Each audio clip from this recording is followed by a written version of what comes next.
Hello everyone, and welcome to my review of Super Mario Party Jamboree. Except this is more of an initial thoughts, less edited kind of video, except I'm also 4 months late for that. Alright, so here's what happened. I played a lot of Super Mario Party Jamboree on its release, and something happened that I thought would never, ever happen to me. I played so much Mario Party, I got burnt out on the series. I played a ton of Mario Party in the time leading up to Jamboree's release, and then I put like 60 hours into the game in like 2 weeks, and I didn't want to play it anymore. But I played the game enough to do most of the stuff in it. I didn't manage to finish everything. I didn't do Paratroopa Flight School. That might completely change my opinion on the game. I barely touched Bowser's Kaboom Squad. So, I could have made a review on the game. I've played enough of it. I could just ignore those modes or make it clear that I have little, experience with them. But I kind of just don't want to edit a full video and write a full script on it now. I kind of just want to talk about the topics I want to talk about, less edited. I am scripted, like moderately scripted here. I have a very long list of points to talk about because it's Mario Party and I want to talk about everything. But I'm not going to do a lot of editing in this video, it's just going to be some footage playing in the background. So, the first topic I wanted to talk about is, wow, this game is so much better than Superstars. I know I have a significantly lower opinion on Superstars than most people in the Mario Party community, to the point that I would put Superstars closer to the first Super Mario Party in terms of quality than I would with Jamboree. That's how much better I think Jamboree is. Because Super Mario Party Jamboree has actual strategy and interesting item play, unlike Superstars, where Superstars it's just custom dice, triple dice, golden pipe, that's all you need. There are very few situations which you need to use any other item, and most of the item games you just can pick one of those in the shops, you get so many coins, you can just buy whichever one you want. The shops still aren't great in Jamboree, but they are much better. Because there are two different types of shops, the Koopa Troopa and Kamek shops that have different inventories, so you can choose which one to go to based on what kind of items you want. And you're forced to at least consider two different groups of items on what to buy. On top of that, I think the items sold in the shops are just much more interesting than what was found in Superstar shops in general. And the item selection is, again, just has a lot more fun and interesting items than Superstars. Like the Shop Hop Box, I love this item. It sends you to a random shop, can be used as a calculated gamble, or just to get you another item and move you around. It's really, really fun. I also really like the Payday Dice being a movement item and a coin gain item in one, so you can use it when you're low on coins to get you both movement and coins. And they brought the Bowser phone back, which is... I'm glad they brought it back, but it's so much worse in this version. It just picks a random character to call Bowser on, which is stupid. It should be a choice.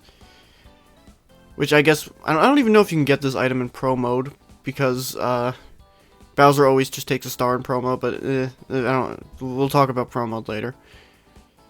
They balance the gold pipe much better than Superstars, because it's only available on a couple of boards. Still not how I would make... the gold pipes, or the magic lamp or whatever, that's not how I still think 2 and 3 handled it better, but it's better than Superstars, like a lot of things in this game. And then there's the traps, which, like the trap items that you put on a space in Mario Party 6, 7, DS, I hate them. I think they're terrible. Well, maybe not terrible, at least not in 6 and 7, but like... They always feel like they're coming out at the expense of better items in that game, and I just think they're horribly designed in DS. So I wasn't really thinking these were going to be good going in, but there is one change they made to the trap items that does kind of make a difference, and that's the fact you can put it on any space type, which doesn't seem like a big deal until you realize the fact that they can be put on happening spaces, or whatever they're called in this game, event spaces. So that people who want to target those spaces with custom dice to get their effects now either can't do so or have to do so at the cost of a star or half of their coins. And I just think that's really, really interesting. So, traps are good in this game, right? No, because, most of the boards don't have those event spaces that are worth putting the traps on, and the boards that do have them, anytime you would want to buy a trap comes at the cost of a much better item, so you're probably not going to buy them anyway. It's a good idea, it's just the execution leaves a lot to be desired with this. One thing I do really like is that every board has its own unique item, and all of them pretty much play into the board's main mechanic. And that makes most of them good. Not all of them are that great, but we'll talk about each of them when I get into the boards of the game. Which there are 7 of, which is tied for the second most in the entire Mario Party series. Less than 1, but more than 5, and I guess 9 also has 7 boards, but... and then Star Rush is 50. Okay, let's look at the... I'm just gonna compare it to the classic style Mario Parties. Yeah, that's a lot of boards, and I don't want to talk about, like, the actual quality of the boards until I talk about the boards themselves, but I will make it clear that, yes, these boards are much more creative and interesting than the boards in 1 and 5, which is a very low bar to clear, but it does clear it, luckily. Next, I want to get into the 4 main criticisms I see of Super Mario Party Jamboree, and my thoughts on them. Those criticisms being the slowness of the game, the Jamboree buddies, the broken economy, and the low minigame count compared to Superstars. Starting with the slowness, which seems to be the most universally agreed on problem with the game. Yeah, the game is slow. It's slower than it needs to be, but I don't think it's that much worse than most other Mario Party games. Let's once again compare it to Superstars. It definitely takes longer than Superstars, but I felt a similar amount of interest in the game to Superstars.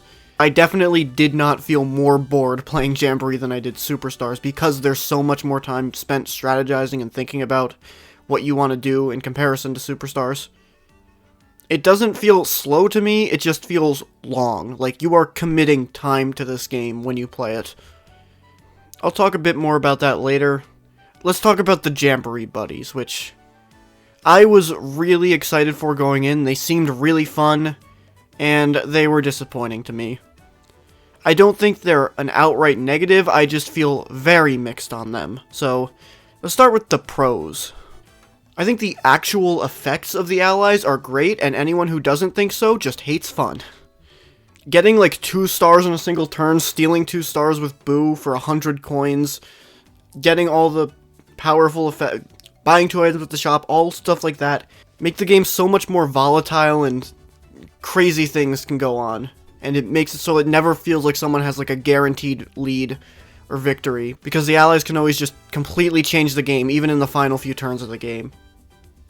I like how all of the allies have their own unique effects, which do vary pretty wildly in quality, but all of them have the baseline effect of getting you 2 stars at a star space and all that other stuff being doubled. So even if it's like one of the bad ones like Yoshi or Waluigi, you still want to get them because of the effects of having an ally. They're also another thing on the board you can target besides stars and shops, which is always nice because, again, more strategy, more fun. But yeah, there are a lot of downsides to the allies, such as the 2 times effect rules being inconsistent. There are some things that you should be punished for having an ally, like you already visit Bowser twice, but like, if someone steals from you with Boo, they only steal from you once even if you have an ally, which is, they should steal from you twice for the same cost because you have an ally. It's doubling everything. That's what kind of, sort of balances them out, but not really. Again, that's how they should be. They should be kind of, sort of balanced, but it's still generally better to have an ally. Then there's the stupidest thing about allies, the thing I think hopefully everybody hates about them. I don't see why anyone would not hate this. The fact that someone can just pass you and they take them, and like, you did all this hard work, you went out of your way to get the ally, you ended up winning the minigame, you have the ally now, someone just walks past you and takes it, and you no longer get the effects of all that effort you put in to get them. Why? It literally just adds more luck to the game by, the fact that someone can just take it from you and you don't roll enough to take them back, so Now they just have the ally. It's really dumb. And then there's the mini games that you have to play, the ally mini games or whatever they're called. It's cool that all of the only 9 of the characters can show up as allies, which is really dumb that picking a character prevents them from being able to show up as an ally. I do not know what they were thinking with that. It is cool that they each have their own unique minigame that's played when someone tries to get them. The problem I have, well, there's a couple of problems, but one of them is that some of the minigames just aren't very good. I think Peach's sucks. Rosalina's is terrible because asking the Joy-Cons to function properly for the 30-second minigames is hard enough. So trying to get them to function properly for like 3 minutes of this minigame is not gonna happen. Mario's minigame is 1/3 bumper balls, and that's a problem. And then there's minigames like Donkey Kong's and Luigi's, which are pretty fun, but the advantage that the person gets... Okay, so I didn't bring that up, but I think most people know if they're watching something about this game. Whoever first visits the ally gets an advantage in the minigame, which vary in quality from being either worthless, or in the case of Donkey Kong or Luigi's, you basically win the game if you have the advantage. Luigi's, at least, if you can do the final round in one go. I don't know how many people are able to. I can. I'm assuming most people are able to. And in the cases where you just know who's gonna win the minigame, it really just does nothing except slow the game down more, and I think these are probably, like, the most egregious slowdowns. Because, like, you're still on the same turn, it's taking like 10 minutes to get through the turn. That should not happen. It upsets me because, again, I was really excited for the allies, or the Jamboree buddies. But now I'm kind of with the people who want a toggle to turn it off. I think there should be a toggle anyway, because I don't know why they hate giving you options in these games. Just play Party Project if you want options, I guess. But I honestly think I would probably turn the allies off if given the choice on... Well, not Rainbow Castle. I'd keep the allies on in Rainbow Castle, but most other... I think probably all the other boards... I don't know, Wiggler, Roll'em Raceway might be better with them, but... On the other boards, I think I'd turn them off. And they're really close to being really fun. Here's how I would have implemented the allies. Get rid of the minigame. I didn't bring it up before, but another issue I have with the minigame is that it just... Whoever's the best player is probably going to win it. You can't assume that all of the people playing Mario Party are at the same skill level, so having something this powerful, mostly dependent on the skill of the players, just makes it too good for more experienced players. And it's a party game. That doesn't need to be the case. But yeah, get rid of the minigame. Just get the ally when you pass them. That makes targeting the allies insanely powerful. And I think that's a good thing, because anything that makes you not just go straight to the star is a good thing. I think interesting strategy in Mario Party comes from how much stuff is disincentivizing you from heading straight to the star or just buying the best item available. And allies not having minigames would increase that. But obviously, that could be entirely random with the current implementation of buddies, because they just show up, and if you're right next to them, now you just get the extremely powerful effects of having an ally. So I would also make it so that you could... There's like maybe like a 3-turn warning on where the ally is going to show up, so you know, if you want to target it, where you want to head. I think those changes would make the Jamboree Buddies a really fun mechanic. There still should be a toggle, even if they were implemented like that, because, again, options are good. So, yeah, let's move on to the third criticism, the broken economy, which is a criticism I really, really do not like, because it's like the only thing Mario Party fans talk about, I feel like. And the reasons why it annoys me so much, there's 2 reasons. One, having a broken economy is not inherently a problem, it just depends on how much choice there is with the money you have. You can make a fun game balanced around giving you 100, 200 coins all the time. And 2, this is a problem in literally every Mario Party game except 2 and maybe 1 in 3. But mostly 2, because all of the other games, you'll just see moments where everyone just has over 100 coins. Especially like 6 through 8, which are beloved games, you're gonna have enough money to buy everything you want at almost all times. They're genuinely not that much better than the Switch games, if I'm being honest. With the exception of, like, the boards where you're incentivized to spend all your money on stuff, like Fair Square or the investment boards. And I'm not saying it's better in Jamboree than those games. No, it's still worse in Jamboree. I just think the criticism of saying games economy is broken is just unhelpful and not really a good way of phrasing it. And then the final criticism is the low minigame count. One I just don't agree with this one. I may be the only person who is ever going to say this, but I think Superstars has too many minigames, because the minigames I actually want to play feel like they never show up. I mean, some people criticize the fact that the game claimed to have the most minigames in the series and then had significantly less minigames in party mode than Superstars. But I just think it has pretty much the perfect amount of minigames. I never felt like minigames were showing up too much. And it's not like it feels like they don't have enough minigames because they were spreading out the content across the boards and all the other modes. No, it feels like it has this game pretty much just has the perfect amount of content. And yeah, I don't love all of the modes. Would I have more fun if the game had 1 more board and 10 more minigames instead of most of the side modes? Yeah, probably, but I'm not everybody. People have different opinions, and some people... I'm sure there's someone out there who has every single one of these modes as one of their favorites. I am not disappointed with the amount of content in any way in Jamboree.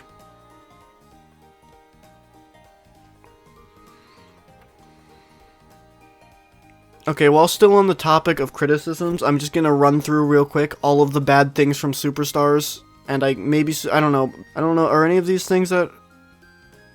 Some of these things are problems from Super Mario Party, but I just played a lot more Superstars, so that's what I associate with these problems with. So here are the bad things from Superstars that have still not been fixed. As I said before, good players still have too much of an advantage. Shops have no rubber banding to the players that are losing, which creates this effect, and also, if you're just getting bad luck, older games, like, they balanced out the bad luck, kind of, by giving you better items in the shop if you're doing poorly. And now these games, everyone just can get the same items from the shop, and I don't like it. Chance time is terrible. Maybe the worst implementation of chance time in the series. Because you can use the custom dice to go to chance time, very easily time a swap stars, or swap stars and coins, is that one? I think that one's in this game. With a player, and just go from having nothing to winning the game with 0 effort for the cost of 12 coins to buy a custom dice. Most people seem to agree to just ban using custom dice on chance time, because it's really stupid.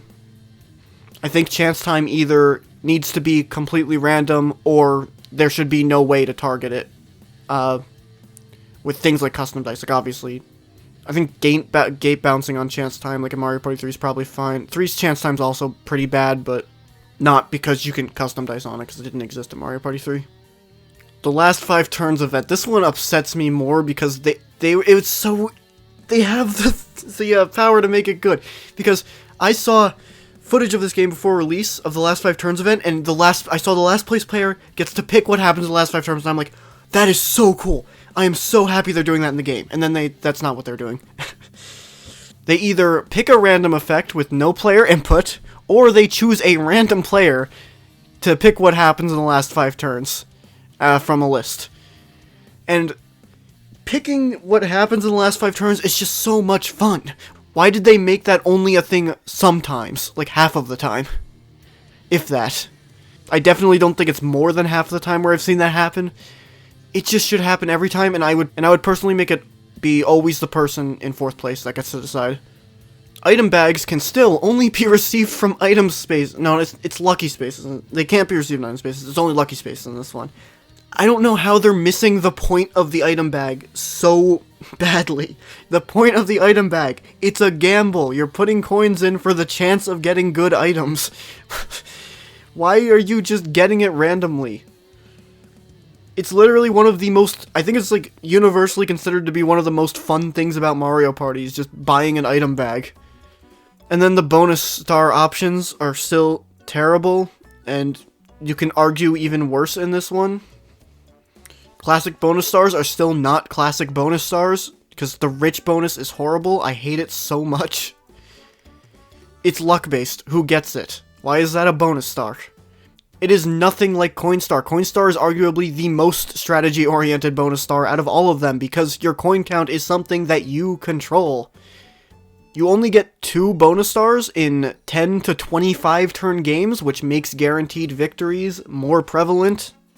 And in classic bonus stars under 30 turns, instead of it still being 3, they removed minigame star. Not rich star, minigame star is the one they took away. And yeah, the game just lacks a lot of options, and that's a good segue into the next topic I want to talk about.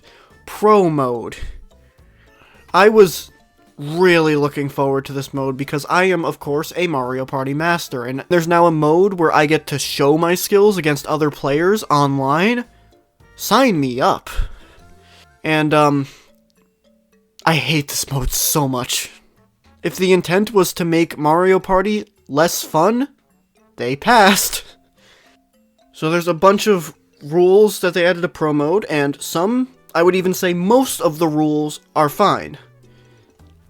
Shop inventory is limited. That's a really, really cool idea. I think they don't even say it in-game, but the change made to battle spaces is really, really good. The person who it's always 20 coins that are bet up, and the person who lands on it gets to pick the minigame that everyone plays, which makes them a really good thing to target if you want to take the chance to say, okay, I'm going to be able to win one of these minigames, I'm going to take some coins. I love that. The fact that you don't mash when Boo's stealing coins from you is great. No chance time is great because of how bad chance time is in this game. I love that lucky spaces give you the choice between getting coins or getting a double dice. And the bonus star implementation on Pro Mode is probably the best thing about it. Like, it's the one thing it has really going for it over the standard rules. There's 3 choices for bonus star, and they're revealed at the start of the game, and because of how Pro Mode works, both the event full bonus and the, Sightseer bonus, are things that really make you want to change up your strategy a bit and think about it all times. It's revealed at the start of the game, so you know what it is, and because of how short Pro Mode games are, getting that 1 star at the end of the game is really big. Now, all of these things that I just listed should be options for Party Mode. I don't know why they're locked behind Pro Mode. And speaking of options, this is the biggest thing that's wrong with Pro Mode. Why is it 12 turns? Who wants to play a 12-turn Mario Party game? I gave them the benefit of the doubt going in, saying, okay, maybe they balance it around 12 turns. Maybe it feels like a full game of Mario Party in only 12 turns. It does not. There are some things that make it feel more complete, like giving you an item at the start of the game, and again, the bonus stars are cool. And the one thing that I feel benefits from the game being this short, but if you're asking me, Pro Mode should have been 30 turns. And only 30 turns, because that would cull the weak, who are unable to play. I do not think you should be considered an S+ Mario Party player if you're not going to play a 30-turn game. You do not deserve that title. And like, playing Jamboree has made me I just like 30-turn games better now, after playing 30-turn games on most of the boards. It is a massive time sink. It could take up to like 4 hours to get through a 30-turn game, but it is worth it. I genuinely do think it is worth it, because of how much the extra turns add to the game. In fact, I think Pro Mode is arguably more luck-based than Party Mode because of the changes they made. Specifically, allies are still here, and because of the options that they've taken away from you, they're even stronger now. And because of how much luck is involved in getting the allies, keeping the allies, what you land on with them, they're so much more powerful in Pro Mode. and it really emphasizes all of the problems with them. And then there's the limited shop inventory, which sounds great on paper because it forces you to use items that you wouldn't consider usually. It also helps make the game more luck-based because it's going to depend on who can get to the shop to buy the good items first.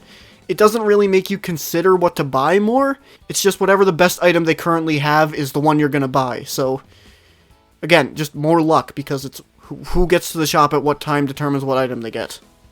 And then, so, Eventful bonus is great. Sightseer bonus is great. Why is Slowpoke bonus an option? Because Eventful bonus and Sightseer bonus, they still play into the strategies you're gonna make. You want to move further. You want to land on the event spaces to get the effects. You do not want to move slower throughout the board. If you're gonna target the Slowpoke bonus, you're hurting yourself in the main game instead of just changing up your strategy. You're, like, actively playing worse to get this bonus star. I do not know why it's an option. Like, imagine if this pro mode had Coinstar as an option. How much better it would be than the Slowpoke bonus, where you were actually emphasized to hold on to your coins sometimes and not spend it all on the best item. I think a 30-turn game of party mode is inarguably much more strategic and competitive than pro mode. There's time for long-term strategies and really getting to see everything the board has to offer. 12 turns is just not long enough for a Mario Party game to get competitive. Alright, now let's briefly talk about the minigames. I really don't have that much to say about the minigames. They're good. I think that's one of the best minigame selections in the series for party mode. Here's a thing I did a while ago where I counted up all the minigames I like, was neutral towards, and dislike for all of the classic style Mario Party games, and Jamboree I think got 4th in that, so there, I'll just let that speak for itself. There could be recency bias involved, we'll see how that turns out later. But there's only one minigame I want to talk about in particular, and that's Slappy-Go-Round. Because there is no minigame in the series quite like this one. To the point where I would call this an anti-minigame. So the rules of this minigame are you ground pound the ground to make the hand come around and hit your opponent. Except, if they jump over the hand, you get hit by it. And I'm pretty sure like 99% of people are going to be able to react to you ground pounding. So if you ground pound, you're going to get hit by the hand. Therefore, the optimal strategy of this game is to do absolutely nothing. The game is pretty much going to end in a draw every single time if both players don't do anything, because doing anything means they get hit. However, you have to take into the account that someone is going to do something at some point, probably, because they don't want the game to end in the draw. Therefore, the game will probably not end in the draw, and I don't know why the game is like this. It's so funny that it turns out this way, and I'm actually really happy it's in the game because of it.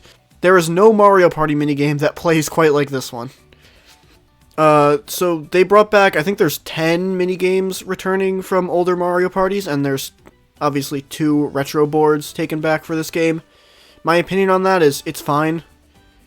I will take retro boards especially to give the game more boards if they take less effort, which I don't think they actually really do, but I think every board returning in Superstars or Jamboree plays completely differently from their original version. For better or for worse, but I would consider them completely different boards to their original versions. And the minigames are like just, I'm sure the old minigames take less time to develop than fully original minigames, so those are probably good to have, just to give the game more minigames. And I don't feel like they picked some pretty good ones here. I'm so happy to see Jump the Gun back, in particular, even if it's not as good in this version, due to the Switch game's weirdly floaty physics. But I'm totally fine with the returning boards and minigames, and I think they should be a staple going forward. I remember someone, I don't know if this was confirmed, but people were saying these are just holdovers from Superstars. Instead of putting these in as DLC, they just waited for the next Mario Party game. I'm actually kind of glad they did that, because I'm very glad the boards are in this game and not Superstars. So, before I talk about the boards, because I want to talk about the boards last, because they're what I have the most to say about, I want to talk about the other content in the game, all the other side modes. The content, like the first Super Mario Party, is spread out across a bunch of different modes, but it doesn't really feel like any of them are too lacking, and I did like every mode I played of this game. Again, didn't play Flight School, heard it was terrible, but have not played it myself.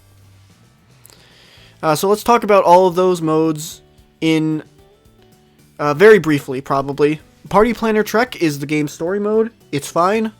I played like half of it. It's fine.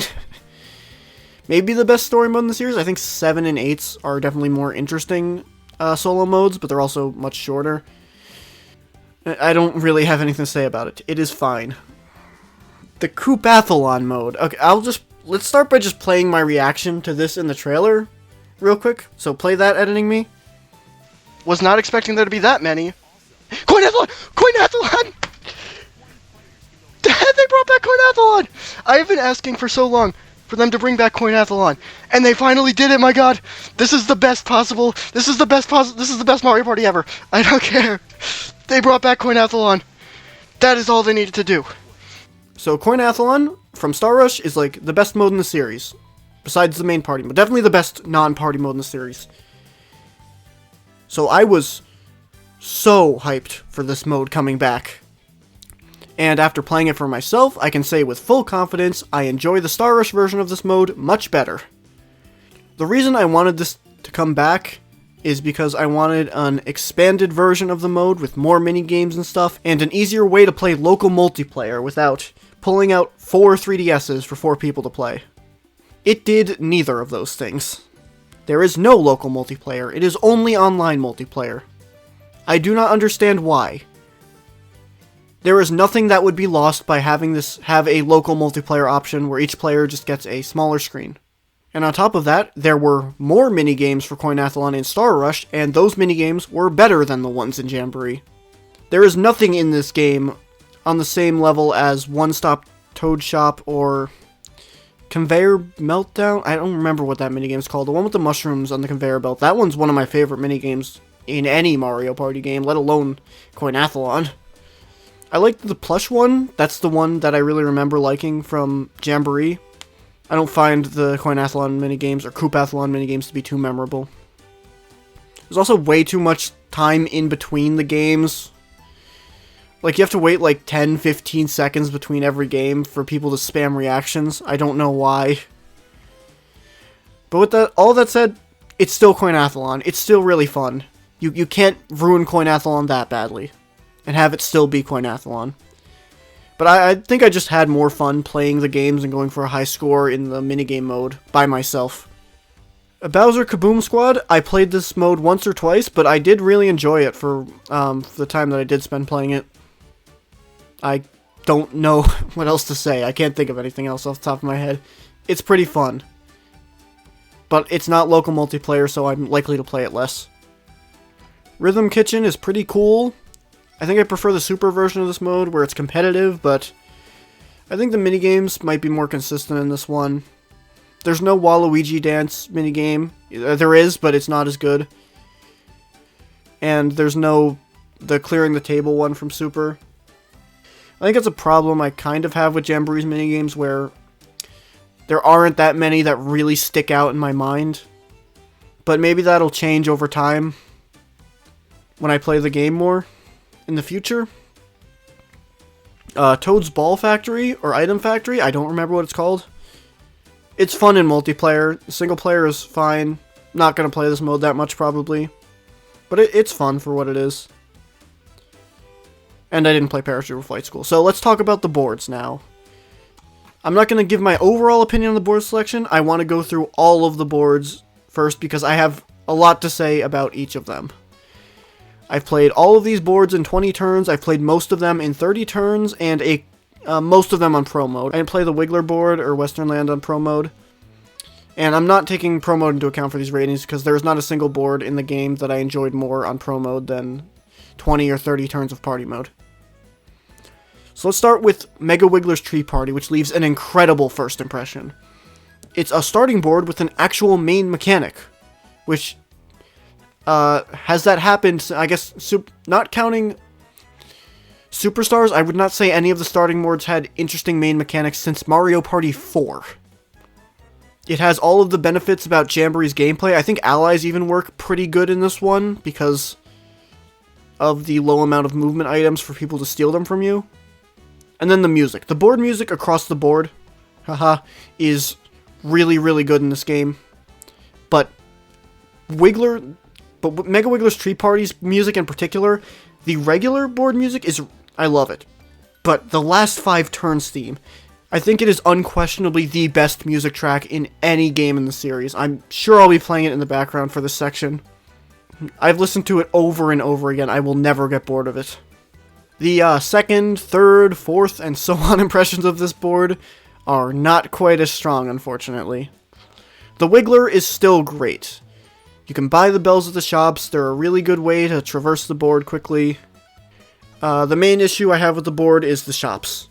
The Kamek shop sells pretty much nothing good. You're always going to buy the bell pretty much. Maybe you're going to buy a chomp call. The rest of the items are basically worthless. I think the bigger problem, though, is the golden pipes. The Koopa Troopa shop always sells them in the second half of the game. I still think they should only be available for 3rd and 4th place, regardless of anything. And the main problem on this board is that they're objectively the best option to buy there, but they also make the board less fun to play. Because using the gold pipe because when you use the gold pipe to get the star, you're pretty much just going to spend 3 turns rolling your dice to move forward with nothing interesting going on. Which wouldn't happen if you bought a double dice. And I don't know why, there's just so few movement items on this board. There's no triple dice on this board. You can't buy it, ever. And it feels extremely necessary. I get that the board is small, and you could just move around basically the whole thing using the Wiggler using triple dice. But that would actually make it maybe a balanced choice against the golden pipe, so I'm still not sure how it's more overpowered than the golden pipe. I still think the board is pretty good, though, especially for a starting board. It's just not nearly as great as I feel like it could have been. Alright, the second board is Roll'em Raceway, which I think is easily the worst board in the game. This board's really boring. The best part about this board is the fact that everyone's in cars, and it's funny. Boo, I like to play on this board because I think he looks really funny in the car, because he's, like, trying to look over the steering wheel, and it makes it seem like he has no idea where he's going, and he's just cruising around. In terms of mechanics, though, the things I really liked about the board were how the star spaces worked, and the dice fill-up station. I like the star spaces going back and forth. That adds strategy depending on what way you want to go if you think another person's going to get to the star before you. And I like being able to pay 10 dice to just get 3 movement items. It's unfortunately, because of the game's balancing, it's pretty much always better to go for the dice station than get the increasing amount of coins you get by passing the finish line or starting line. But I don't really care. Dice station's fun. Like Mega Wiggler's Tree Party, the biggest problem is the shops, except the Koopa Troopa shop isn't balanced too badly on this board. It doesn't just have golden pipes in the second half of the game. The turbo dice do really suck, though. 4 dice and you pass all board events is not good, because this board spreads the board events you want to hit around it equally, so missing any of them is kind of a big deal. With the dice station at the bottom, the shop on the left, the stars at the top, and Boo on the right. Like, maybe I would use it if I am after the star and I don't have enough coins to steal a star with Boo. I'm not even close. And at the very least, you can get this out of the dice fill-up station, so it's not going to never see any use on the board. The bigger problem is the fact that the Kamek shop never shows up. The only way for it to show up is for someone to land on one of 2 specific happening spaces, which are in a row, so it's a little more likely than them just being 2 happening spaces on the board. That switches the locations of all the other happening spaces, and switches the Koopa Troopa shop to a Kamek shop for only 2 turns. There is no reason for it only to be 2 turns. It should be either... I think it should be a permanent switch until someone lands on the happening space again. None of the effects of landing on the happening space are that crazy. So I don't know why it's only for 2 turns. In terms of item strategy on this board, it's just movement wins. There's no reason not to just buy mushroom tickets and maybe a triple dice once in a while. Because movement just trumps all other strategies on the board. Unless you're in the situation where you're near the star junction and you think you might not be able to get it. Boo is also 2 available on this board. I'm very happy they brought Boo back. After, I mean, I guess Super even had it, but Boo is a necessity for Mario Party to work. But Boo needs to be balanced. You can't just have Boo on the path that everyone's going to visit. Especially in a game where you get so many coins that you're basically always able to steal a star. Because it kind of devalues actually purchasing the stars when you can just steal a star with Boo, which I guess isn't really a case on this one because you're always going to pass the star and then you're always going to pass Boo. But on other boards that can be an issue. It's not a... Roll'em Raceway is not a bad board, it's just okay. It's the worst board in the game, and it's still better than the worst boards in most other Mario Party games. I think the only ones I would put higher than this would be Mystery Land and Snowflake Lake. Or maybe Pirate Land. I flip-flop which one I think is the worst board in Mario Party 2. But they're both better than this one. I know some people would expect me to say Spaceland's the worst board in 2, but I have completely changed my opinion on Spaceland. The Mario Party 2 version. Superstars version is still awful, but the Mario Party 2 version, I really, really like that now. It's probably my second favorite board in the game now. But let's get back to Jamboree with Goomba Lagoon. I saw a lot of people complaining about this board on near release. And because, like, people were just getting trapped by the tides and unable to get off the islands, and I was, like, hoping, it's like, please let this be another board like Pirate Land or Woody Woods, where people just hate it because they make bad decisions and get punished for doing so. And that proved to be the case. This board is really good. The tides are great. They make you think about what items you want to purchase because you don't want to get trapped. Getting trapped is always going to be your fault, from my experience. At least, like, past turn 5. I don't think I've ever gotten trapped by the tides, except when I chose to pass up on the shop to try and get the star in the very beginning part of the game, and if you're playing a 20-turn or more game, you have so much time to make that up that it really doesn't matter. I think if allies were balanced, like, the way that they should have been, that I think they should have been on this board, they could have been really great and added a lot as something else to target, and I still think they're pretty good on this board in comparison to some of the other ones. This board's unique item, the Tide Shell, is super powerful. Changing the tides, the main mechanic of the board, whenever you want, and it has great opportunities both offensively to trap someone else or defensively to be able to go where you want to go. And I really like the Goomba chest item event, where it's kind of like the shops in Pro Mode, where the first person who gets there gets to pick the best item, and they just progressively get worse each time someone lands on the space.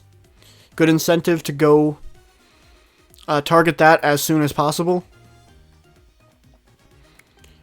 But like the last 2 boards, this one also has problems with its shops.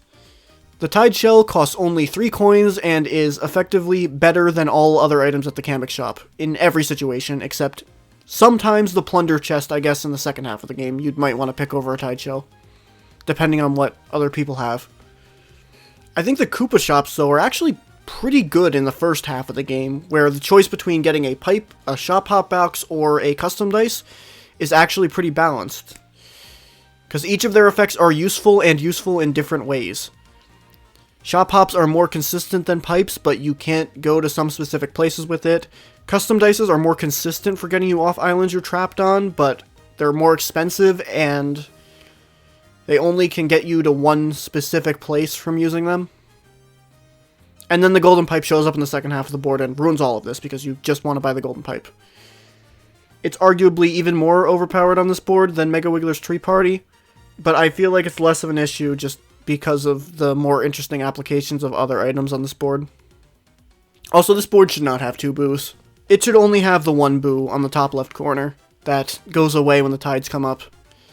The one on the bottom right just feels unnecessary and makes it so that there's too much boo visiting going on. But the boo problem isn't that bad on this board. There's at least 2 boards that have it worse than this one. And the golden pipe spam is kind of annoying, but it also makes you more likely to get trapped on the islands, I guess, if you're not careful. So overall, I still do really like the board, in spite of its issues. Rainbow Galleria. This was the board everyone was excited for, and it's actually might have been the last. No, I played this before the Bowser board, but other than that, it was the last board I ended up playing somehow. And I was expecting this to be good going in, and it still managed to exceed my expectations. The stamp system is great. It's like Fortune Street. You want to get all the stamps to get more coins, and it makes choosing what route you take very important. And when you get back to the starting area, which you're going to get to at some points without getting all of the stamps, you get to make a choice between getting the coins you get for the stamps now or saving up and getting more coins later, which it is usually better to just get the coins now, but there's definitely a few situations in which I would choose to save up and get the coins later. I think the layout of this board is fantastic. The elevator and the escalators make everything feel like they're just in the right spot and just the right difficulty to get to. I love the happening spaces that are let you visit shops. It puts crazy power into the item pool without making it completely unbalanced by giving you all these items at all times. You still have to land on those spaces to get to the shops. I think traps should be great on this board. This is what made it dawn on me how good traps could have been in this game. You just can't easily get them on this board, or they come at the cost of much better items. I think arguably the biggest issue with the board, though, is that in every shop there's just one item that completely overpowers everything else you could buy. With the exception of the one coin shop. The one coin shop is great. You get effectively a free mushroom or pipe, which can be really helpful items. And where it's placed makes it a really easy spot to go to real quick, just to get one of those items. But like the Koopa Troopa shop, you should never buy anything except a custom dice here, I'm pretty sure. Maybe if you have a chance of getting the star far away, can you even buy a triple dice on this board? I don't remember. But if you can afford a custom dice, you should buy a custom dice. Because the custom dice lets you play the game by going to the other shops, guaranteed. The ones that are locked behind happening spaces. Look at the Super Swap Mirror shop. I mean, it's called the Super Shop. I call it the Super Swap Mirror shop because that's the only thing you're ever going to buy from it. You could spend 5 coins on a super creepy dice block to make everyone else roll 1 to 3 for a turn, except they don't have to roll 1 to 3 if they use a movement item. Or you could spend 40 coins at a chance of getting a star from someone, and you're also putting up a star, so you might lose a star, but you still have to pay 40 coins to even start that. Versus the 15 coin Super Swap Mirror, where you get to choose any player you want to just swap positions with them at no additional cost. You're gonna buy the Super Swap Mirror every single time. At the very least, the Golden Pipe Shop gives you cheaper option, like it gives you either the 25 coins for the Golden Pipe or less coins for the Payday dice blocks. And if you have those low coins, you can still target that shop, get the cheaper items to make yourself more money for the future. And I think this is probably the board where Golden Pipes are the best balanced out of all the Switch Mario parties. Except maybe one other board in this game we'll get to. Well, the only other board in this game that has Golden Pipes, I guess that kind of spoils it. But both of these boards make the Golden Pipes fun without outright removing them. And I also had a bullet point that says you're never going to target the last place shop because it just gets you another custom dice block. It's way better than all the other items there.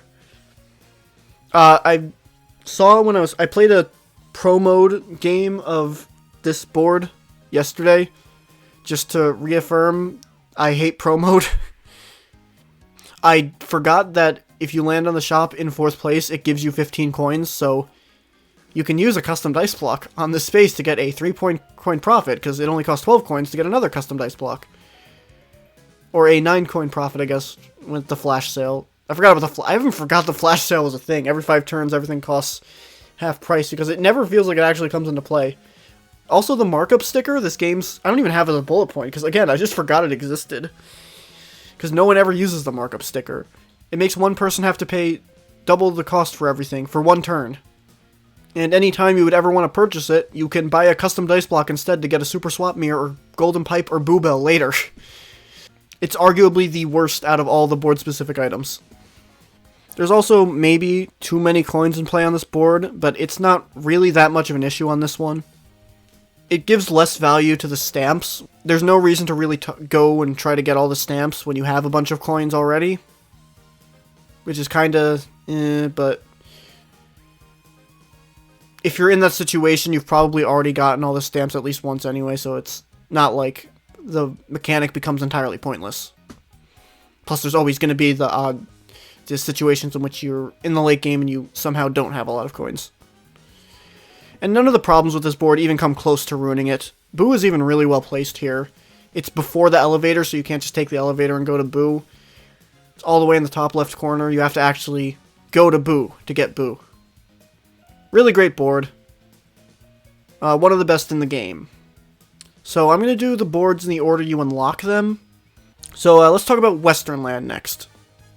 But I do want to give you my opinion on the Superstars versions of the returning boards. The Mario Party 1 boards are better because the original versions are bad, and now they at least have items, so you can strategize.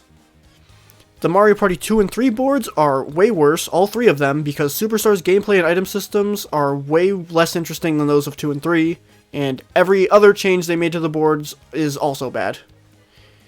The only changes I actually like that they made to the boards is reversing the gates on Woody Woods, and I think that's it.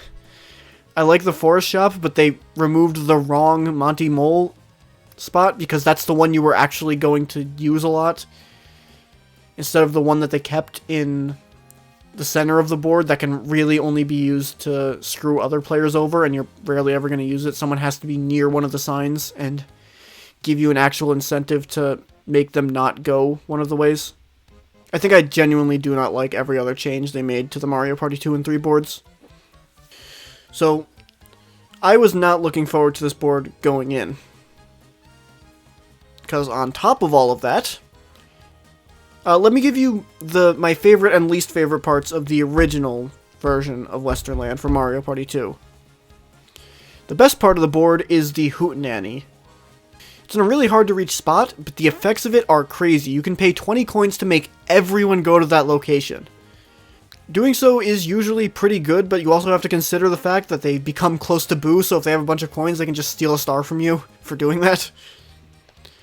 The worst part of the original is the fact the train can randomly go backwards sometimes. It makes it harder to get around the board and get to the place you want, and the board is already really, really huge, so that's a problem. And how were these things handled in Jamboree? Well, the word I use, I don't know why I use this word a lot, but I say they neutered the Hootenanny. I don't know why I like using that word specifically for this purpose.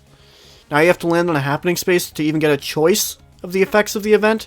I like the change that they made where you can pay 10 coins to only take one person there, but it should just be a pass-by. I don't know why it's just two happening spaces now.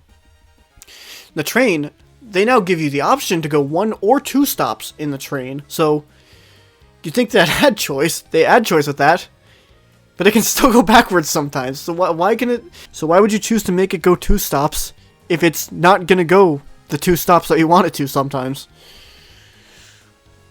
However, after playing this board, I was pleasantly surprised, because there are some really good changes to the board that I didn't notice prior to playing it. The pathing of the board, for instance, is much better.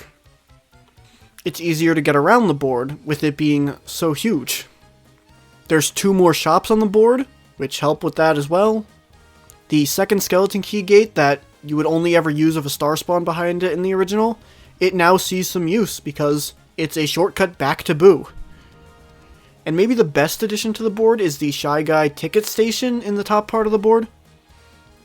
You can buy a ticket to call the train to a station that you're at any time. And it's really fun. It makes the train see more use, and taking the gamble on which station to go to. I don't like that. It's random where it sends you, but it's not.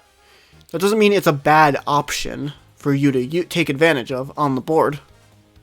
And it does make it a lot easier to get somewhere else if you just don't want to be in the area you're at.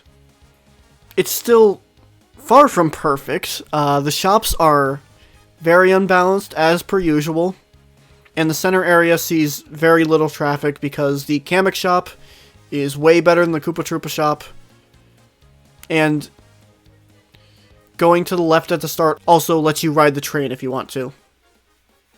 The board's still way too big, and it makes movement items too strong.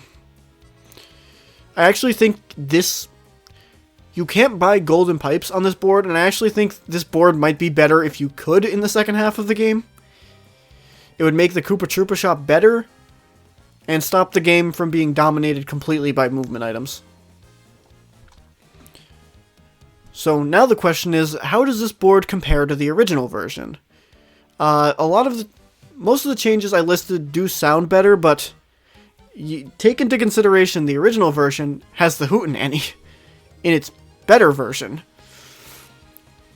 And it being a happening space changes it, so now in the original version, there was a good thing almost immediately after all 3 of the train stations. 2 of them give you Boo, and in the original, the 3rd one got you to the Hootenanny, but this one does not guarantee you get to the Hootenanny because it is a event space.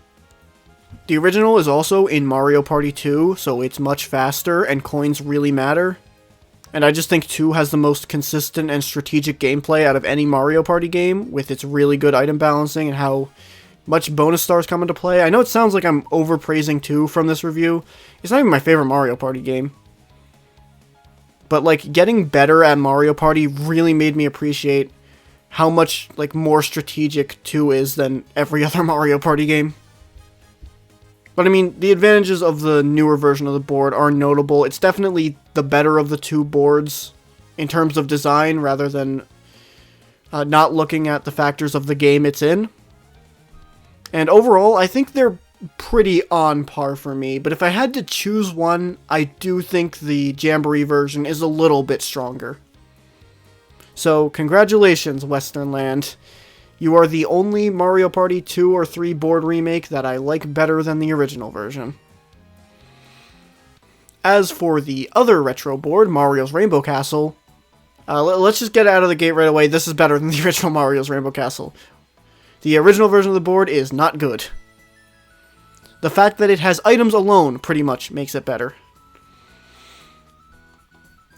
But compared to Western Land, they barely did anything to change this board. The junctions are still terrible and basically not even a choice. The second junction still has a difference of 1 or 2 spaces. So it's not even one path can slow you down or get you to the star faster. And I do not understand why it's still, if you have a 5 at that second junction, you're gonna land on a happening space no matter what. Why? Why is that not a choice for you to make? That is just so painfully bad design. In the first junction, there's still very little reason to go right when left gets you to Boo. And it being longer really doesn't matter that much because someone can just land on a event space and now it's Bowser at the end instead of Toad. It's more consistent in this version that you're going to get to what you want, but it's still not enough to make that a balanced choice at the first junction. And yeah, Boo is way too easy to reach here. It's probably the worst out of all the boards on this one. Especially because of how slowly stars are gained on this board. I think you basically have to play with a 1-star handicap on everyone to even make it playable. Well, not playable. It's playable, but to make it any fun. Because otherwise, whoever gets the first star is just gonna get passed around by Boo for the next few turns. So what does this board have going for it? Because obviously I spoiled, it's better than Roll 'em Raceway, because I just said that was the worst board in the game. So what does it have going for it? Well, for one, the item balancing. The Koopa Troopa and Kamek shops offer very distinct sets of items, and this is a board where you very much want to have none of the same item in your inventory. You want to have different items to cover different options. The mushroom tickets are the best movement item for sure, but triple dice have utility against them because it's more reliable for getting you further for one turn if you really just need to move far one turn. So it's best to have one of each in your inventory rather than just having 2 mushroom tickets. People say the creepy dice block is useless on most of the boards because it is, but the creepy dice block and creepy dice block ticket is really great here because there are situations, many situations, in which you either want to slow yourself down so you don't get to Bowser, or there's a space right in front of you want to land on. All of the warp box, pipe, mirror type items, insanely useful. If you just want to get out of where you are, if you're right next to the Bowser at the end, and just want to get yourself out of there. It's made a little bit worse by the fact there's only 1 shop on the board. I wish there was 2, or one of them should be on one of the junctions so that they're an actual choice. And the board's unique item, the Tower Turner, is garbage. I think. Full disclosure, I have never used it. It costs 20 coins. And the description implies it's a chance at changing the tower. If it's a guaranteed change the tower, then it's worth it. If it's a chance, it is never, ever worth it. And it looks to be a chance, but I'm not completely sure because I have never used it. And I didn't even write this in my notes. Why can you not buy custom dice blocks on this board? That alone, takes this board down a full point. I think if this board had custom dice blocks, I would call it a good board without question, but why can't you? There's still a lot of merit to having movement items in addition to them. They wouldn't be that overpowered on this board. And then there's the music. The regular board music is pretty much just as good as the original. Maybe a little bit worse, but not enough for it to be an issue. But when Bowser's active, the music just gets way worse, and you don't get to hear the really great board music from the original. And then the Last 5 Turns theme, I think all of the Last 5 Turns music tracks are improvements on the original, except for this one. I don't really like the Last 5 Turns remix of On Mario vs. Rainbow Castle. Just not enough going on this board as well.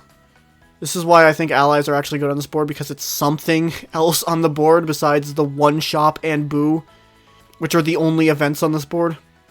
It's a shame both of the linear boards in this game are not that great, but it's definitely better than Raceway.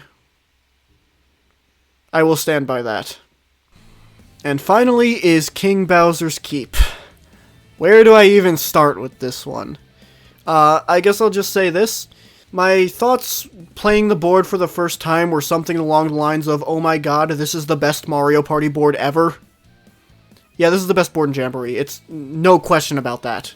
And if you have not played this board yet, skip this section and go in blind. I know it's insane to say that about a Mario Party board, but trust me, you want to go into this board blind. The main gimmick of this board is the Bowser Byway, the square center area of the board. Every 2 turns, 2 Bowser stases get added to the board, I think up until turn 23. Eventually, the entire area is just going to be basically completely covered in Bowser spaces. And the strategy will become, how do I avoid the Bowser Byway? But because of how the board is laid out, in general, you can't. You have to go there. That's the first thing you're put into from the start of the board.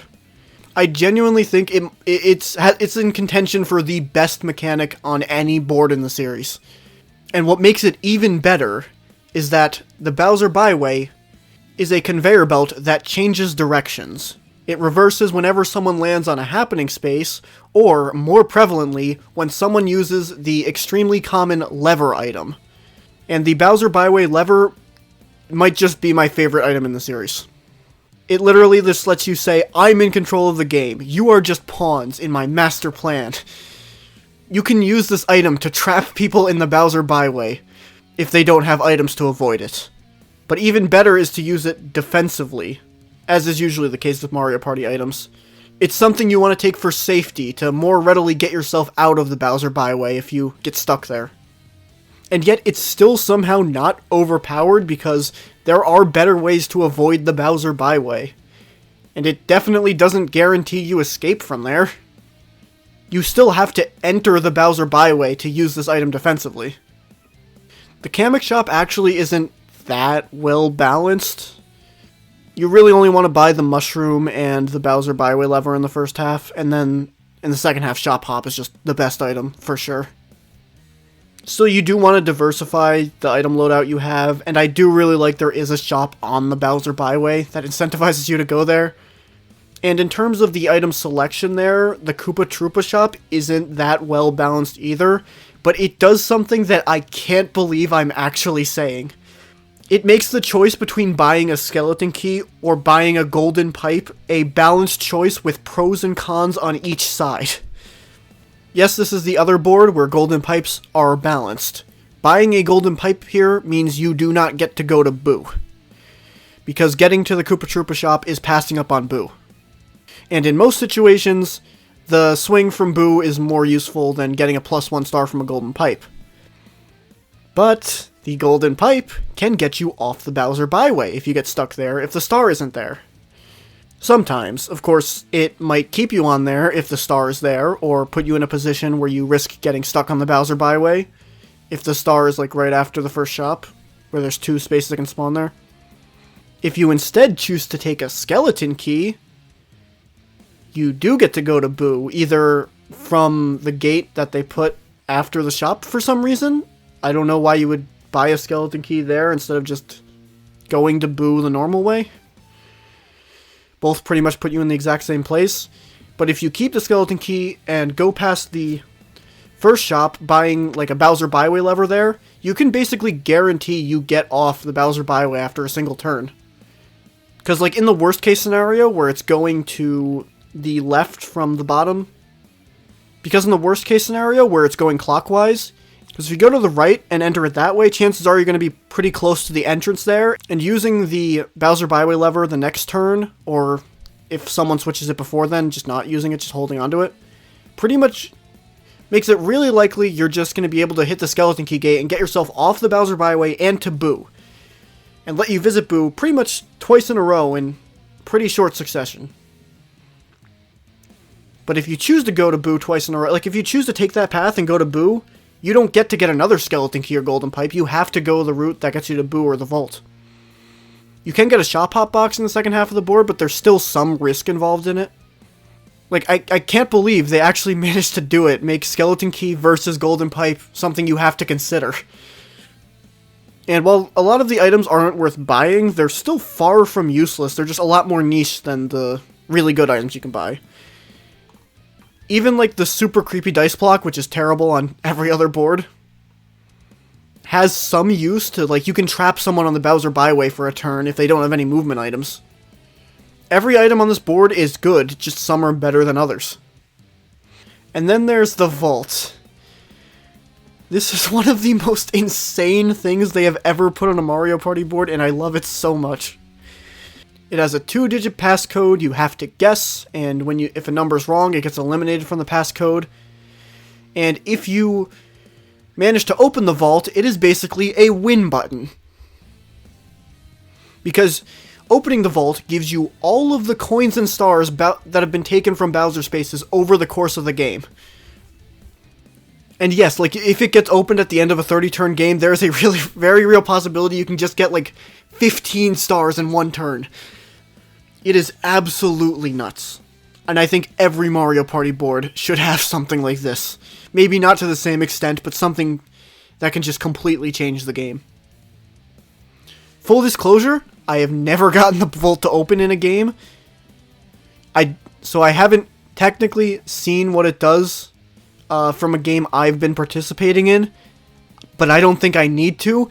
It's not that hard to figure out what getting 20 stars and 300 coins in a single turn will do to the game. And then there was the moment at which the game caught me completely off guard, where it managed to surprise me in a way I never would have expected from a Mario Party board. It happened on turn 16 of a 20-turn game, the first game I played on King Bowser's Keep, when I landed on a Bowser space. The Bowser roulette started spinning as it usually does, and then Bowser just destroyed it and said, "Nah, you're losing a star now." And that was pretty much the moment that caused me to say, this is the best Mario Party board ever, and after learning how this actually works, I kind of took that back, but yeah, it's not what I thought it was, because it was the first time someone landed on a Bowser space in the last 5 turns. I thought it would be in the last 5 turns, if you land on the Bowser space, you're losing a star. And wow, I just wish that was the case. Imagine how insane that would make the Bowser byway when almost every space on there is lose a star. And better yet, imagine how powerful of a moment it would be. Like, it was a powerful moment for me, but that was only because I somehow got lucky enough for it to be. Imagine how it would feel to, not knowing it was coming, have the first person who lands on the Bowser space in the last 5 turns just see the roulette get destroyed and have that signal from now on, anyone who lands on the Bowser space loses a star. Now, based on that, this should be in my top 5 or maybe even my top 3 boards in the entire series. But there are actually some pretty significant issues with it, unfortunately. It's nothing that's bad enough to completely ruin the board or anything. It's just, I would call it a top 10 board instead. Main problem is probably Boo is just way too easy to reach. It's technically safer to not go to Boo and get a skeleton key, but the benefit of stealing a star pretty much outweighs that risk. You're gonna visit Boo pretty much every time you loop through the board, and it can create that swinging of 1 star just going between people.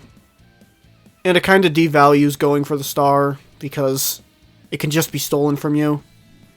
It's the same reason why the Volt actually doesn't see that much use that often, because stealing 1 star is usually better than, especially in the early game, gambling on trying to open it.